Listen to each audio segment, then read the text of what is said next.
Live mula sa GMA Network Center. 20 taon nang nakatutok. 24 oras.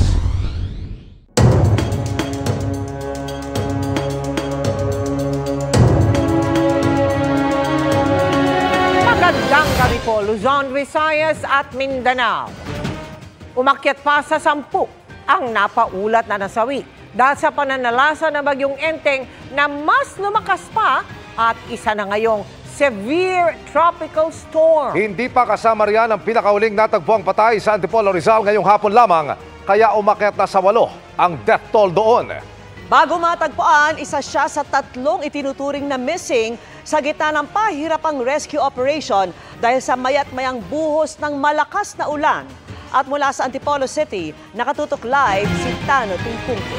Dano. Mel, Vicky, Emil, kada patak ng oras sa maghapon ay pahigpit ng pahigpit ang kapit ng pamilya Negro sa pag-asang matatagpuan ng kanilang mga nawawalang kaanak matapos tangayin ng landslide ang kanilang buong bahay dito sa Antipolo.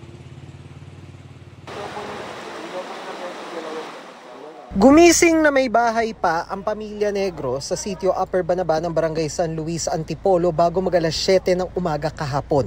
Pero sa isang iglap. Halos-ano lang po parang 10 minutes lang po yung pangyayari. Biglang mayroong magasang tubig, tapos wala na. Wala na po sila, no?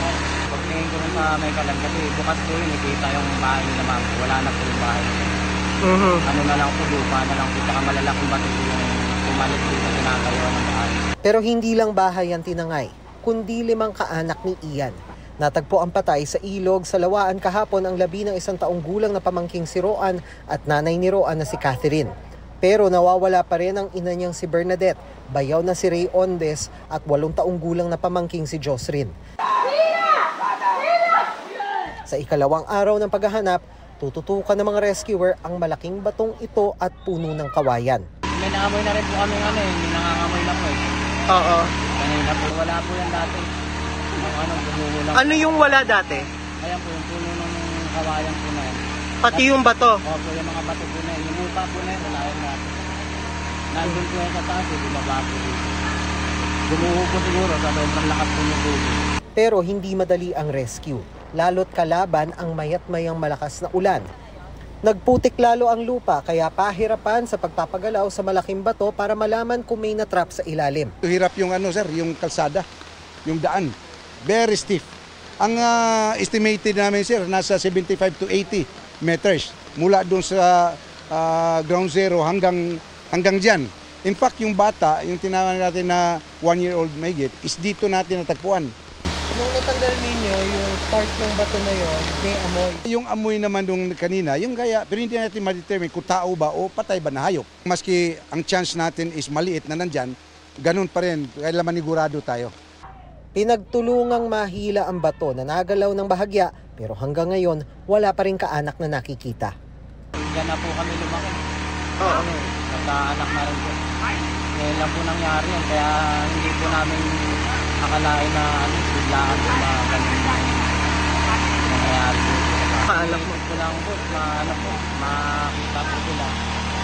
Malaman ko kung kahit tanggap ko na kung wala kasi ganun po talaga nangyayari, patakas po ba naman ang nilalaglagan. Ang gusto ko lang tumakay dati lang. Kung lalakas talaga yung ulan nito, sir, ngayon, ihinto talaga natin. Ihinto natin. Dahil hindi natin pwede igambol yung buhay ng ating pong mga rescuer. Actually, 2 araw na ito, pagod na rin yan. Pero dahil naiintindihan nila yung naramdaman rin sa mga biktima, pinipilit na baka sakali. Bago mag-alas 4 naman natagpuan ang labi ng isa sa 3 nawawalang kaanak. Ayon sa mga rescuer, kinumpirma ng pamilya na isa sa mga kaanak nga nila ang bangkay na nakita sa ilalim ng isang tulay. At Vicky, matapos nga ma-retrieve yung bangkay ay dinala na rin ito sa funeraria. Sa mga oras na ito dito sa ating pwesto sa Barangay San Luis, Antipolo, sa kabutihang palad, tumila na yung ulan at medyo gumaganda-ganda na ang lagay ng panahon dito. At kanina naman ay naghatid ng pagkain ng GMA Kapuso Foundation sa mga nasalanta ng bagyo sa Barangay Mayamot. Dito pa rin yan sa lungsod ng Antipolo, kabilang ang food packs na kasya para sa mahigit 400 individual. Vicky? Maraming salamat sa iyo, Dano Tingkungko. Sa Naga, Camarines Sur, mahigit 12 milyong piso na ang halaga ng pinsala sa agrikultura dahil sa bagyong Enteng. May isang sanggol pang nasawi matapos malunod sa baha. Alamin natin ang latest sa live na pagtutok ni James Agustin. James. Vicky, hindi lamang mga bahay ang nalubog sa baha dito sa Naga, Camarines Sur. Naapektuhan maging yung sektor ng agrikultura, ekta-ektaryang mga sakahan, yung lubog sa tubig kabilang na itong sakahan na nasa likuran ko ngayon. May ibang mga tanim dito na aanihin pa man din sa susunod na linggo. Dating ko sa trabaho, sa akin na yan. Pag alis ko, bago inaalis ako, karga ko pa sa labas, bago ko papasok dito, bago ko naalis. Paano makakalimutan? Lubos ang pagdadalamhati ni Oliver sa pagkasawi ng kanyang magsasyam na buwang gulang na sanggol na si Fiona sa gitna ng pananalasa ng bagyong Enteng. Hindi raw namalaya na mag-asawa na mula sa kama, nahulog sa abot binting taas ng baha ang kanilang anak sa loob ng kanilang bahay sa Barangay Calawag. Pakahulog niya, hindi kami na gising lamang mag-iyak niya, hindi kami nagising. Yung bigla lang talaga. Iwan ko ba kung bakit nagaganon. Isinugod pa sa ospital si Fiona pero diniklarang dead on arrival. Isa si Fiona sa 2 nasawi dulot ng malawakang pagbaha sa Naga City na nasa state of calamity ngayon. Hanggang kanina 3 barangay pa ang baha. Sa Barangay Triangulo, abot binti ang taas ng tubig na sinusuong ng mga residente. Umabot daw ang baha hanggang bewang sa kasagsagan ng buhos ng ulan. Hirap kasi hindi ka makalabas kasi tulad ng pagkatrabaho. Hindi ka talaga makalabas kasi sobrang mandumi pa ng tubig. Sobrang hirap po. Mapagal po talaga, lalo na po sa party ko. Maano pa ako, may masakayan, paigdi po ako nag-work. Nananatili naman sa evacuation center ang ilang residente na lumikas. Nabigyan na sila ng relief goods ng lokal na pamahalaan. Magbibigay din daw ng tulong sa iba pang residente na naapektuhan ng pagbaha. Una yung mga nasa evacuation centers, yung mga nag-evacuate sa kapitbahay, sa mga paryente nila, hindi pa po yun na-assist lahat. Bukod sa mga nalubog na bahay, napuruhan din ang ekta-ektaryang sakahan. Sa paunang taya, umabot sa 12.3 million pesos ang pinsala sa sektor ng agrikultura. Pinaka-apektado ang mga tanim na mais. Wala pang isang buwan na itinanim yung mga binhi ng palay sa sakahan na ito, pero dahil nalubog ito sa baha, nakapanlulumong pagmasdan na wala na mapapakinabangan ang ating mga magsasaka. Ang 5 hektaryang taniman ng palay ni Aling Trinidad, lubog sa tubig. Malaking panghihinayang, lalo pat aanihin ang iba sa susunod na linggo. Napakalaking kahirapan dahil ang ipigtanim ko dyan, inutang ko din. Dahil yung una, nasira din. Sabi ko ngayon sana magbabawi ako. Nakita ko naman yung tubo ng palay maganda. Hindi ko naman inaasahan hanggang mangyayari ang ganyan. Ayon sa City Agriculture Office, makakatanggap ng tulong ang mahigit 180 magsasaka na naapektuhan ng pagbaha. Since nag-declare naman ng state of calamity, meron tayong support in terms of inputs na maibibigay doon sa mga naapektuhan ng bagyo. Yung quick response fund, we are looking at providing fertilizers sa ating mga magsasaka. Yung seeds naman kasi subsidized mainly for rice. Sa maghapon ay makulimlim yung panahon dito sa Naga City na kung minsan ay mayroong mahinang pag-ulan. Yan muna ilitas mula rito sa Camarines Sur. Balik sa iyo, Vicky. Maraming salamat sa iyo, James Agustin. Sa Aurora naman, ikinakasa na ang search operation para sa isang mangingisda na hindi pa nakakauwi mula nang pumalaot siya nitong Biyernes. Mula roon, nakatutok live si Ian Cruz. Ian? Yes, Mel, patuloy nga ang paghahanap sa isang mangingisda na huling nakita sa laot sa kasagsagan ng bagyo.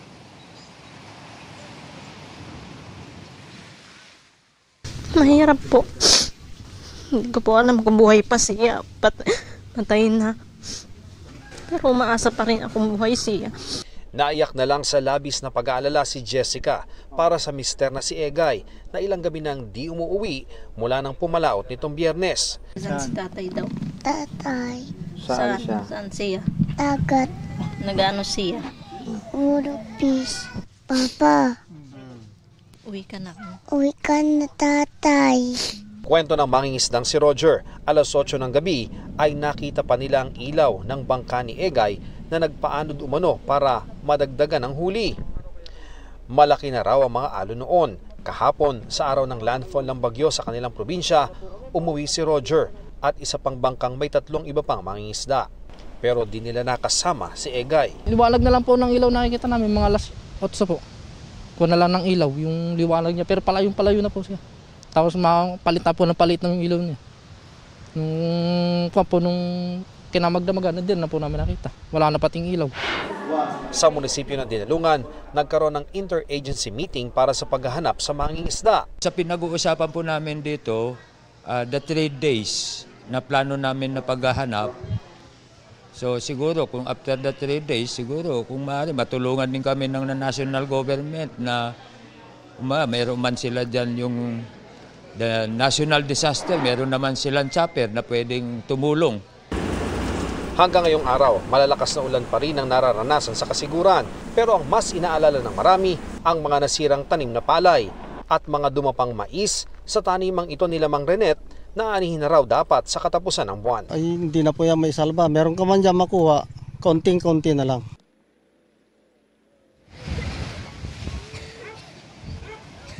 Mel, inasang mas matagal na iindahin ng mga magsasaka dito sa Aurora ang epekto sa agrikultura, kaya naman ang panawagan nila sa pamahalaan, bigyan sila ng ayuda para makapagsimulang muli. Mel? Maraming salamat sa iyo, Ian Cruz. Pahirapan din ang pagbangon ng maraming taga-Cainta Rizal dahil sa pagbahang pinalala pa ng gumuhong bakod. 700 pamilya ang kinailangang ilikas, kabilang ang mga natrap na bata, senior citizen at PWD. Tunghayan yan sa aking pagtutok. Isa ang Cainta Rizal sa mga napuruhan sa paggagupit ng bagyong Enteng sa probinsya ng Rizal. Napakabilis ng pagtaas ng tubig. Baha na naman. Ang isa sa mga lugar ng unang lumubog, ang kahabaan ng Imelda Avenue sa Barangay San Andres, kung saan naroroon ang magkakatabing subdivision. Napakarami po nilang stranded. Ito po ang mga stranded sa Village East. Kuha ito kahapon. Ayan, PWD, yung bata. Habang inililikas ng barangay ang mga naipit sa loob ng Village East Subdivision. Ano, bumaba yung iba sa inyo? Alalayan si nanay. Ayan, oh. Ayon sa lokal na pamahalaan ng Cainta, napalala ang sitwasyon nang gumuho ang ilang bahagi ng mga bakod ng ilang subdivision dahil hindi kinaya ang rumaragasang tubig mula sa Antipolo, kaya ang tubig mabilis ding tumaas. Sa katabing Vista Verde Subdivision, lumubog sa kulay lupang tubig ang mga bahay, kasama na ang tahanan ng pamilya ng senior citizen na si Jerry Ligutan. Hindi kayang pumasok ng mga sasakyan, kaya ang mga tao, no choice, susuong talaga sa baka, sa ayaw nila o sa gusto. Paghupa ng baha, naiwan namang nakalutang at nakabara sa daluyan ng tubig ang isa sa sanhi ng problema, basura. Sa kalapit na Karangalan Village, wala na ring malakaran ng mga residente dahil ang tubig nasa bungad ng pintuan. Ang isa sa mga residente, sinuong na ang baha kasama ang alagang aso para lumikas muna. Bye-bye, Laika! Oh, ayan. Sa West Bank Road naman, kulay lupang tubig din ang pumasok sa bahay-bahay. Ito na naman po kami. Nasok na naman ang aming bahay. Ang teteng talaga. Ano ba namang ano to? Kanina, humupa na ang baha sa maraming lugar at si Mang Jerry ng aming pasyalan, abala na sa paglilinis ng loob ng bahay at bakuran hanggang tuhod lang daw ang baha na kanilang nararanasan nang una silang tumira rito noong 1980s. Pero habang lumilipas ang panahon, palalim daw ng palalim ang problemang baha. Pasok na rin dyan yung tubig sa amin. Gaano ba kataas? Diyan sa pader na yan? Yan. Naku, hanggang tenga nyo ho. Oo. Ano ang diskarte sa loob para ho makaraos? Eh, doon kami sa taas. Tapos yung kalan namin, tinaas na lang namin para makapagluto lang. Ayon sa munisipyo, lubog lahat ang 7 barangay ng Cainta. 700 families o 1,500 individuals ang inilikas. Tinatanggap namin ng tubig galing bundok din at galing ibang bayan, tatawid sa aming creeks. At the same time, tinatanggap namin yung tubig na galing sa langit. So, the volume is really high. Nakatutok daw ngayon ang munisipyo sa mga programa para mapondohan ang pagpapagawa ng mga pumping station at sila'y umaasa. Alalayan din sila ng national government. We plan to install 3 more and then ongoing talks with DPWH, another bigger pumping station and hopefully tuloy ang floodgate namin. Para sa GMA Integrated News, Emil Sumangil, Nakatutok, 24 oras. Alamin na natin ang update sa bagyong Enteng. Makakasama natin ang Weather Presenter ng GMA Integrated News Weather Center, si Amor La Rosa. Amor? Maraming salamat, Ms. Mel. Mga kapuso, unti-unti na pong lumalayo sa ating bansa ang bagyong Enteng pero wag pa rin makampante dahil magtutuloy-tuloy ang mga pag-ulan sa ilang bahagi ng ating bansa. Signal number 1 na lang po ang nakataas. Dito po yan sa Ilocos Norte, Ilocos Sur, northern portion ng La Union at pati na rin po sa Abra. Inaasahan po rin po dito yung malakas na bugso ng hangin na may kasamang mga pag-ulan dahil pa rin po ito sa direktang epekto ng bagyong Enteng. Huling namataan ng sentro ng Severe Tropical Storm Enteng. Dito po yan sa layong 165 kilometers west-northwest ng Lawag City. Diyan po yan sa may Ilocos Norte. Taglay po nito ang lakas ng hangin nga abot ng 95 kilometers per hour at pabugsong papalo naman ng 115 kilometers per hour. Kumikilos po ito pa west-northwest sa bilis naman na 10 kilometers per hour. At mga kapuso, kung magtuloy-tuloy po ang ganyang pagkilos, posibleng bukas ng umaga ay nasa labas na po yan ng Philippine Area of Responsibility. Dahil medyo mananatili po ng medyo matagal dito po sa karagatan ulit itong bagyo, makakaipon pa po ito ng lakas at posible pang lumakas bilang isang typhoon. Sunod naman po nitong tutumbukin ang southern mainland China sa mga susunod na araw. Kahit papalayo na po sa bansa ang bagyo, ramdam pa rin ang epekto nito at nang hinahatak nito na hanging habagat o yung southwest monsoon. Base nga sa datos ng Metro Weather, may mga pag-ulan pa rin bukas sa halos buong Luzon. Kasama po dyan ito nga Ilocos Region, Cagayan Valley, Cordillera, Central Luzon, Southern Luzon, kasama po dito yung Bicol Region, Calabarzon at maging Mimaropa. Inaasahan po natin dito malalakas pa rin ang buhos ng ulan kaya doble ingat po sa mga lugar na ilang araw na pong inuulan dahil baka po saturated o masyado na pong malambot yung lupa sa inyong lugar kaya mas mataas po ang tsansa ng mga pagbaha o landslide. Sa Visayas naman, wala pa gaanong ulan sa umaga maliban lang po sa may Panay Island. Pagsapit naman ng hapon, may mga pag-ulan na rin po sa Negros Island Region at pati na rin po dito sa bahagi ng Central at ng Eastern Visayas. Pero hindi naman po yan malawakan at mga kalat-kalat na pag-ulan lang. Kayo naman po, kung kayo po ay taga Mindanao, maaliwalas po yung panahon sa umaga, halos wala po mga kulay. Ibig sabihin po, mababa po yung tsansa ng indikasyon ng mga pag-ulan. Pero simula po tanghali hanggang pagsapit po ng hapon at gabi, unti-unti na po tataas yung tsansa ng mga pag-ulan.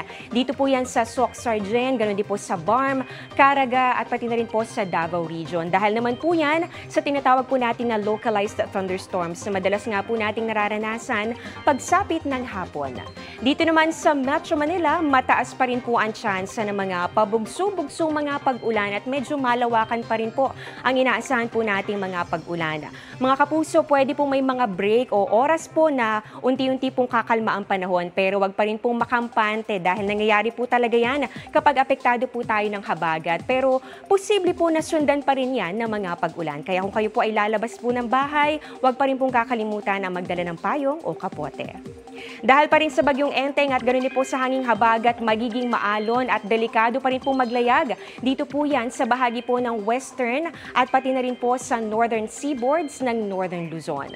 Ayon po sa Pag-asa, sa ngayon wala pa naman pong bagong sama ng panahon na namomonitor pero may mga cloud cluster o yan po yung mga kumpol ng mga ulap nakikita po natin dito sa labas at maging dito sa loob ng Philippine Area of Responsibility na posible po na maging low pressure area sa mga susunod na araw. At yan naman ang patuloy po nating tututukan. At yan ang latest sa lagay ng ating panahon. Ako po si Amor La Rosa. Ito ang GMA Integrated News Weather Center. Maasahan anuman ang panahon. At sa ibang balita, 3 sangkot umano sa gun running ang magkahiwalay na inaresto sa Batangas at Laguna. Ang ilan sa mga nakumpiskang armas ay nabistong ikinubli pa sa ambulansya. Nakatutok si John Consulta, exclusive. Hindi ito, boss. Paano tayo makakabili? Nang maiabot sa loob ng nakaparadang kotse sa Calamba, Laguna, ang ibinentang shotgun sa isang undercover na pulis. Kunin mo na ang ambulance, kunin ang ambulance. Tel, guna. Agad kumilos ang mga operatiba ng Calabar Zone Police. Arestado ang hepe ng Barangay Police Security Officer ng isang bayan sa Calabar Zone at kasama niyang sibilyan. Nakuhaan sila ng isang shotgun at isang baril. Kinumpiska pati ang ambulansya na pinagsakyan ng grupo ng mga baril. Instead na ito ay gamitin sa mga may sakit na mga kababayan natin para dalhin sa ospital, ito po ay kanilang ginagamit sa illegal na pagbebenta ng mga firearms. Kung makikita nyo nga, ginagamitan pa nila ito ng blinker, wangwang para lang hindi sila mahuli. Sa hiwalay na operasyon sa Balayan, Batangas, naaresto rin ng Calabar Zone Police ang isang lalaki matapos magbenta ng 2 kalibre 45 baril sa isang police undercover. Ongoing yung investigation na ginagawa ng ating kapulisan as to kung saan nanggaling itong mga firearms na ito at kung ilang beses na silang nakapagbenta ng mga illegal firearms. Kanina, ipinresenta ng Calabar Zone Police ang halos 3,000 long at short firearms na isinuko at nakumpiska nila sa magkakaibang operasyon mula Enero hanggang Agosto 2024. Isa sa mga baril na nakumpiska, nabistong 19 na beses nang ginamit sa magkakaibang shooting incident matapos isailalim sa ballistic examination.